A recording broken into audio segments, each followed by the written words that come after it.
प्रतिक्षण वर्धमानम, प्रेम प्रतिक्षण वर्धमान रहता है। कामना रहितम, किंचन मात्र कामना नहीं रहती। सूक्ष्मतरम, वो बुद्धि के द्वारा समझा नहीं जा सकता, अत्यंत सूक्ष्म। अनुभव स्वरूपम, वो स्वयं से अनुभव किया जा सकता है। तो जब हम भगवान का नाम जप करते हैं और पाप आचरणों का त्याग करते हैं और भगवान की लीला कथा सुनते हैं, भगवान के संतों से अनुराग करते हैं, तो हमारे हृदय में भगवान का प्रेम जागृत होता है। कोई भी द्वंद्व उसको प्रभावित नहीं कर सकता जिसके हृदय में प्रेम जागृत हो जाता है। जैसे मान अपमान, लाभ हानि, सुख दुख, वो निर्मोह होता है, उसके अंदर कभी मोह नहीं जागृत हो सकता, क्योंकि भगवत प्रेमी है। सबकी ममता ताग बटोरी, मम पद मनहि बांध बर डोरी। वो कहीं ममता नहीं करता, कहीं मोह नहीं करता, वो मान रहित होता। सबहि मान प्रद आप अमानी, वो स्वयं अपने में मानहीनता और दूसरों को मान प्रदान करना, ऐसा उसका स्वभाव बन जाता है। और वो संगजित होता है, किसी का भी प्रभाव उसके ऊपर नहीं पड़ेगा।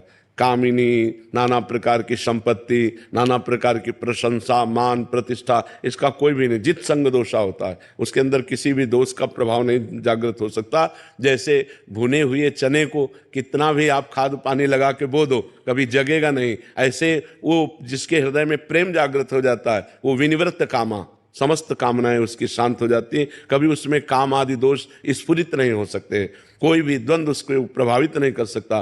सुख दुख में समान भाव रखता है। ऐसा महान सहनशील जो प्रेमी जन है, वही भगवान को अपने अधीन कर लेता है। तो प्रेम है सूक्ष्मतरम, अनुभव स्वरूपम, प्रतिक्षण वर्धमानम और कामना रहितम। कोई भी कामना नहीं रहती जिसके हृदय में, उसके हृदय में प्रेम जागृत होता है। समझ पा रहे हो?